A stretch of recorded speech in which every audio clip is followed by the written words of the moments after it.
Au nom du Père, et du Fils, et du Saint-Esprit. Amen.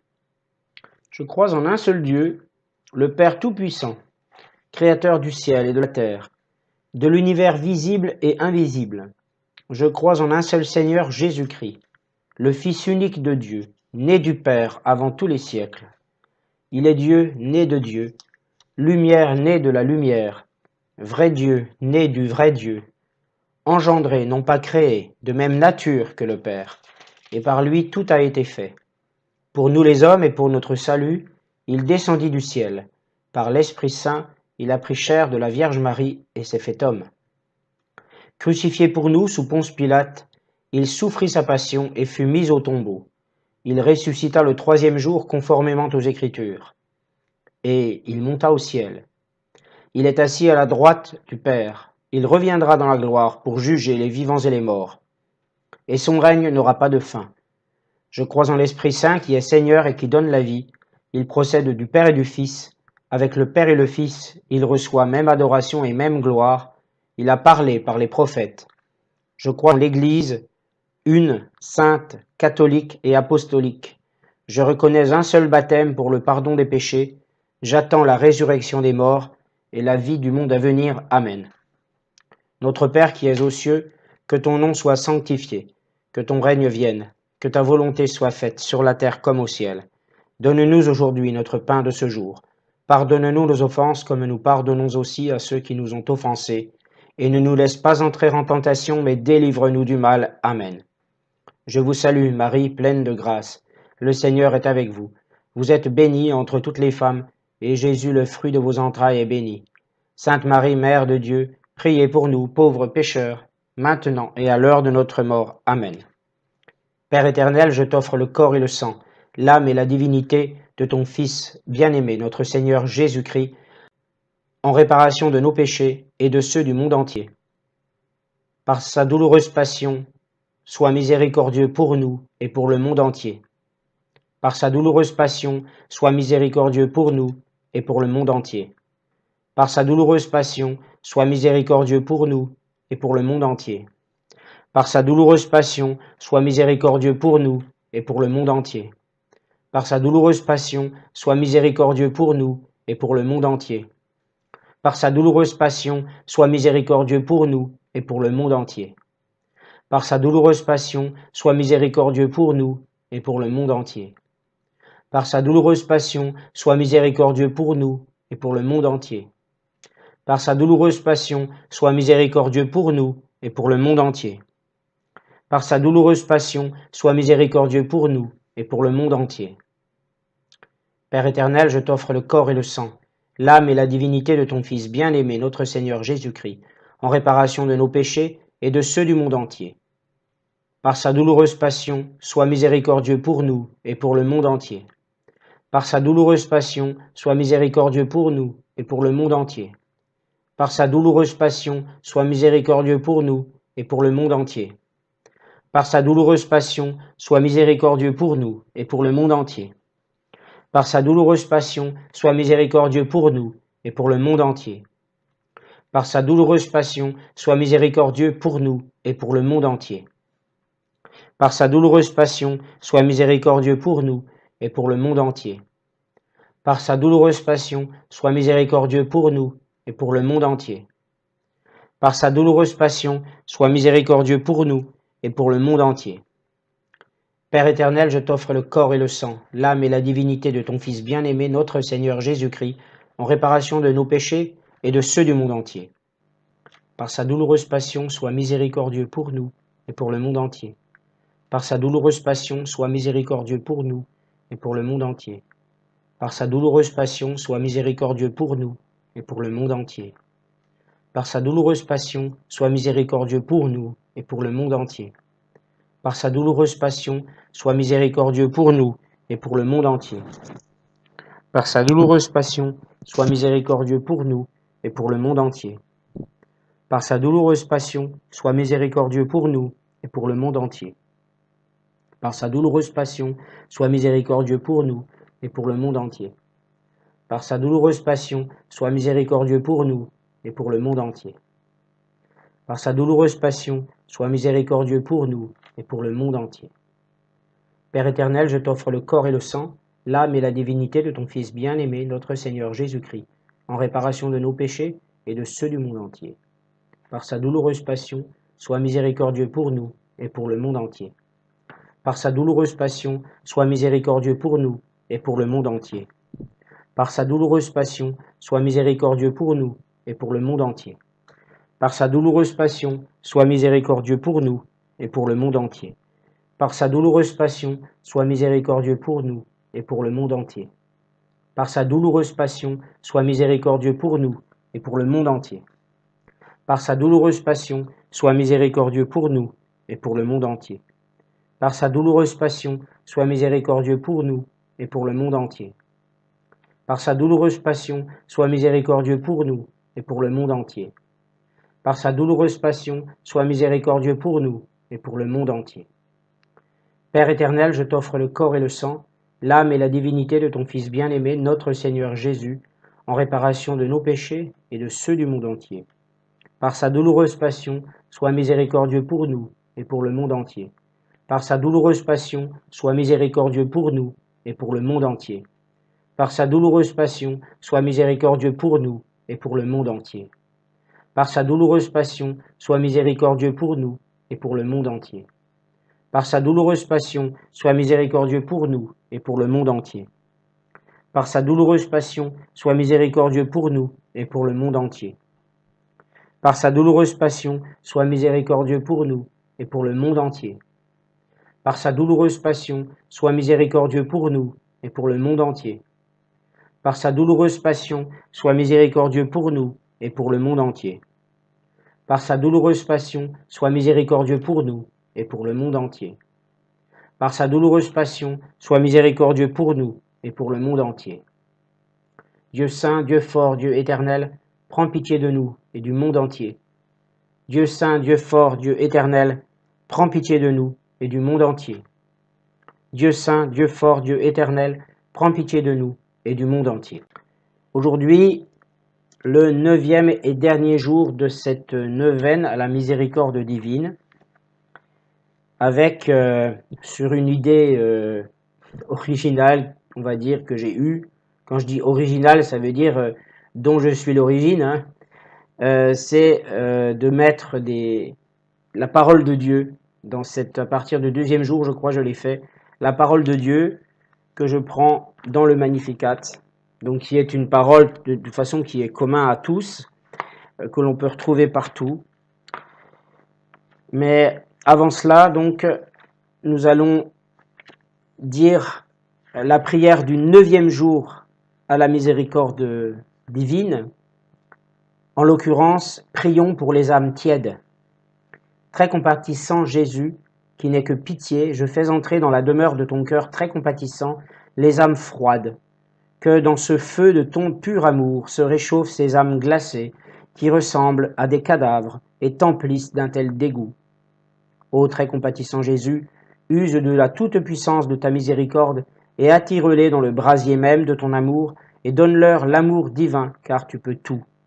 Feu et glace ensemble ne peuvent être mêlés, car le feu s'éteindra, ou la glace fondra. Mais ta miséricorde, ô mon Dieu, peut soutenir de plus grandes misères encore. Père éternel, jette un regard de miséricorde sur les âmes froides qui sont cependant enfermées dans le cœur très compatissant de Jésus. Père de miséricorde, je te supplie par l'amertume de la passion de ton Fils et par son agonie de 3 heures sur la croix, permets qu'elles aussi célèbrent l'abîme de ta miséricorde. Amen. Et maintenant, nous allons passer au dernier vers de la litanie à la miséricorde divine. Il y en a seulement 2. Miséricorde divine, délice et ravissement des âmes saintes, j'ai confiance en toi. Miséricorde divine, inspirant l'espérance contre toute espérance, j'ai confiance en toi. Nous allons maintenant lire les 2 prières habituelles à Dieu et à Marie avant que nous passions à la parole du jour et que nous terminions par un gloire au Père. Ô Dieu éternel, dont la miséricorde est insondable et le trésor de pitié inépuisable, jetez sur nous un regard bienveillant et augmentez en nous votre miséricorde pour que nous ne désespérions pas dans les moments difficiles, que nous ne perdions pas courage mais que nous nous soumettions avec grande confiance à votre sainte volonté qui est l'amour et la miséricorde même. Salut ô Reine, Mère de miséricorde, notre vie, notre douceur, notre espérance, salut. Enfants d'Ève exilés, nous crions vers vous nous soupirons gémissant et pleurant dans cette vallée de larmes. Ô vous, notre avocate, tournez vers nous vos regards miséricordieux, et après cet exil, montrez-nous Jésus, le fruit béni de vos entrailles. Ô clémente, ô miséricordieuse, ô douce Vierge Marie. Priez pour nous, Sainte Mère de Dieu, afin que nous soyons rendus dignes des promesses du Christ. Donc nous allons maintenant lire la parole du jour. Alors, pour ce 9e jour de la neuvaine, je souhaite en fait lire 2 paroles. D'abord, non pas la parole de Dieu telle qu'elle est intitulée habituellement dans le Magnificat, qui bien sûr est un extrait en principe du Nouveau Testament, de l'Évangile, mais surtout du Nouveau Testament plutôt, pas spécialement des évangiles synoptiques. Mais je souhaite, puisque nous sommes dimanche, je souhaite lire la première lettre, la lecture proprement dite, qui est donc lue à l'Église, la première lettre de saint Paul apôtre aux Thessaloniciens, suivie de l'Évangile de Jésus selon saint Matthieu, donc je dirais exactement à quel passage, celle qui fait l'objet d'une homélie à l'Église le dimanche. Nous voyons donc 1 Thessaloniciens, chapitre 1, versets 1 à 5. Paul, Sylvain et Timothée à l'église de Thessalonique, qui est en Dieu le Père et dans le Seigneur Jésus-Christ, à vous la grâce et la paix. À tout moment, nous rendons grâce à Dieu au sujet de vous tous, en faisant mémoire de vous dans nos prières. Sans cesse, nous nous souvenons que votre foi est active, que votre charité se donne de la peine, que votre espérance tient bon en notre Seigneur Jésus, en présence de Dieu notre Père. Nous le savons, frères bien-aimés de Dieu, vous avez été choisis par lui. En effet, notre annonce de l'Évangile n'a pas été chez vous simple parole, mais puissance, action de l'Esprit Saint. Pleine certitude. Parole du Seigneur. Donc cette lettre a été lue dans toutes les églises de France aujourd'hui, lors de la messe qu'il y a eu, également bien sûr lors des messes de samedi soir, les messes anticipées, les messes dominicales anticipées exactement. Et ces lectures ne sont jamais réellement commentées. On les prend un petit peu telles qu'elles viennent, et c'est à nous un petit peu chrétiens de nous mettre un petit peu en face de nous-mêmes, de notre propre cœur, et de nous interroger sur la façon dont ces lectures peuvent résonner en nous. Et ici, on voit que Thessalonique étaient déjà des gens qui étaient proches du Christ,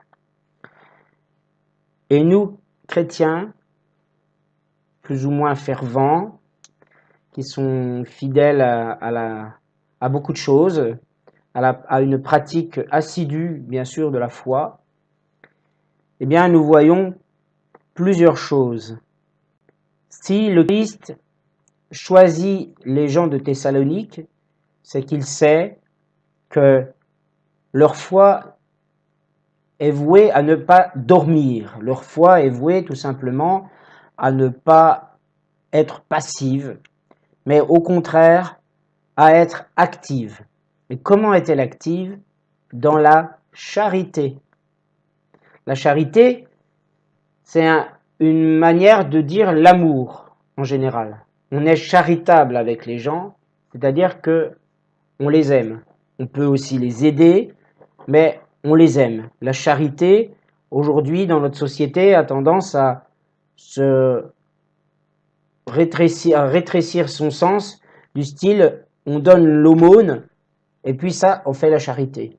La charité, c'est plus, on a la foi, on a reçu la grâce de la foi, et donc cette foi nous conduit à accomplir des œuvres, déjà que le Seigneur a préparées pour nous, mais le Seigneur reconnaît que notre foi, en étant active, eh bien, prend une forme, la forme de la charité qui se donne de la peine. Et la charité qui se donne de la peine, c'est tout simplement les gens qui montrent réellement en quoi ils ont la foi. La foi n'est pas un vain mot. Chaque parole de l'évangile, chaque parole du Christ n'est pas un vain mot. Ça revêt quand même un sens quand même très profond. Et là, vraiment, dans la foi, il y a certes le cadeau que nous a fait le Seigneur, le don gratuit de la grâce que nous a fait le Seigneur, ne doit pas rester lettre morte. On l'a déjà vu à plusieurs reprises. On a vu ensemble dans les textes, dans certains textes, comment il est question que la foi puisse se manifester. Et également, cette foi, bien sûr, elle est profonde, elle est en nous, elle se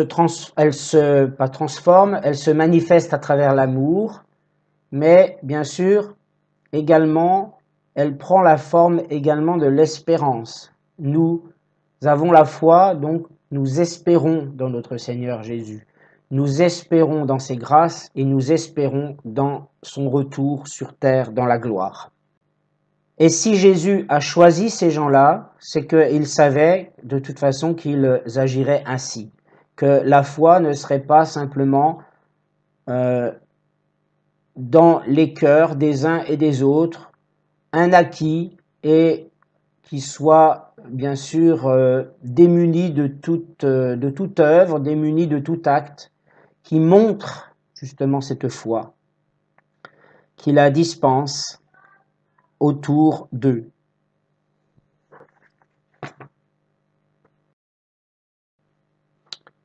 Nous allons maintenant passer à la lecture de l'Évangile. Alors là aussi, elle est très intéressante. Nous la trouvons en Matthieu 22, 15, 21. La voici, je vais la lire dans cette édition de la Bible, John MacArthur. Je sais, c'est une édition protestante, mais elle est très intéressante parce qu'elle contient beaucoup d'éléments d'étude. Alors les pharisiens allèrent se consulter sur les moyens de surprendre Jésus par ses propres paroles. Ils envoyèrent auprès de lui leurs disciples avec les Hérodiens qui dirent « Maître, nous savons que tu es vrai et que tu enseignes la voie de Dieu selon la vérité sans t'inquiéter de personne, car tu ne regardes pas à l'apparence des hommes. Dis-nous donc ce qu'il t'en semble, est-il permis ou non de payer le tribut à César ?» Jésus, connaissant leur méchanceté, répondit « Pourquoi me tentez-vous, hypocrite ? Montrez-moi la monnaie avec laquelle on paie le tribut. » Et ils lui présentèrent un denier. Il leur demanda « De qui porte-t-il l'effigie et l'inscription ?»« De César, lui répondirent-ils. Alors il leur dit « Rendez donc à César ce qui est à César et à Dieu ce qui est à Dieu. » Étonnés de ce qu'ils entendaient, ils le quittèrent et s'en allèrent. Alors effectivement, ce piège qu'a voulu leur tendre Jésus, là, si je ne l'explique pas, on ne peut pas tellement le comprendre. C'est-à-dire que les Juifs étaient relativement accablés d'impôts par les Romains, par l'empereur notamment, et ils étaient tous particulièrement opposés à ce tribut à César, d'un denier par an. Alors, bien sûr, si Jésus répondait par la négative à la question « Est-il permis ou non de payer le tribut à César ?» S'il lui répondait par la négative, les Hérodiens auraient vite fait de l'accuser de trahison vis-à-vis de César. Et s'il répondait par l'affirmative, eh bien, ce seraient les pharisiens qui l'auraient accusé de déloyauté à l'égard de la nation juive, et il aurait perdu le soutien des masses. Et là, Jésus ne se laisse pas démonter, si je puis dire. En tout cas, il est probablement, on voit son intelligence suprême. Il lui dit, ce qui appartient au monde, tu le laisses au monde, et ce qui appartient à Dieu, tu le laisses à Dieu. Chacun c'est son domaine de compétence, comme on dirait aujourd'hui. À chacun son boulot, comme on dirait aujourd'hui. Voilà. Donc voilà ce que j'avais à dire sur cette parole. Nous allons terminer par un gloire au Père, en vous remerciant d'avoir bien sûr suivi cette neuvaine avec moi. Gloria Patri et Filio et Spiritui Sancto, sic ut erat in principio et nunc et semper et in saecula saeculorum. Amen. Au nom du Père et du Fils et du Saint-Esprit. Amen.